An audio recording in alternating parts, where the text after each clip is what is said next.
অন্তর্বর্তীকালীন সরকারের প্রধান উপদেষ্টা অধ্যাপক মোহাম্মদ ইউনূস বলেছেন, দেশের শিক্ষা ব্যবস্থা এক কঠিন সংকটে। পার্বত্য অঞ্চলে সেই সংকট আরও কঠিন।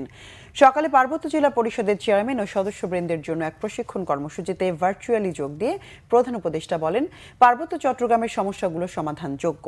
শিক্ষা, প্রযুক্তি ও অর্থনৈতিকভাবে পার্বত্য অঞ্চলকে এগিয়ে নেওয়ার কথা জানান প্রধান উপদেষ্টা। রাঙামাটিতে আয়োজিত এই সভায় ভার্চুয়ালি যোগ দেন অধ্যাপক মোহাম্মদ ইউনূস।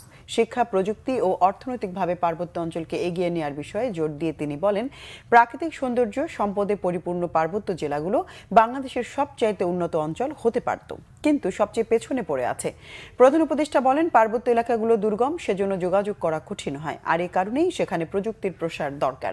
নারী ফুটবল টিমে পার্বত্য জেলা থেকে আসা খেলোয়াড়দের সঙ্গে বৈঠকে স্মৃতিচারণ করে প্রধান উপদেষ্টা বলেন, বাংলাদেশের মেয়েরা ফুটবলে বিশ্বের অন্যান্য দেশের টিমকে হারিয়ে চ্যাম্পিয়ন হয়েছে।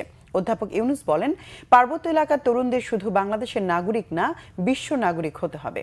পার্বত্য অঞ্চলে শিক্ষা ব্যবস্থার সংস্কার ও সঠিক পদ্ধতি প্রশিক্ষণের গুরুত্ব দিয়েও কথা বলেন প্রধান উপদেষ্টা। আপনাদের ওখানে আসতে পারলে আমার খুব আনন্দ হতো।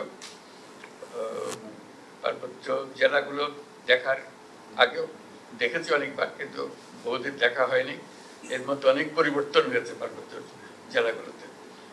সেগুলো দেখার সুযোগ পেতাম তাহলে যদি একবার আসতে পারতাম। তাই হোক, আশা করি ভবিষ্যতে এটা সুযোগ হবে। আমার লোভ হয়, কারণ এটা একটা অত্যন্ত চমৎকার একটা এলাকা। চমৎকার শুধু দৃশ্যের জন্য না, সৌন্দর্যের জন্য না, সৌন্দর্যের জন্য এটা বাংলাদেশের সবচেয়ে বড় সুন্দর এলাকা। কাজে এখানে যারা থাকে তারাও সৌভাগ্যবান যে এরকম প্রাকৃতিক সৌন্দর্যের মধ্যে তারা থাকতে পারে। এবং এত রকমের ক্ষুদ্র নৃগোষ্ঠী এখানে আছে, সবাই মিলেমিশে আছে। মিলেমিশে থাকতে হলে সমস্যাও হয়, সমস্যাগুলো আছে, কিন্তু সমস্যাগুলো সমাধানযোগ্য।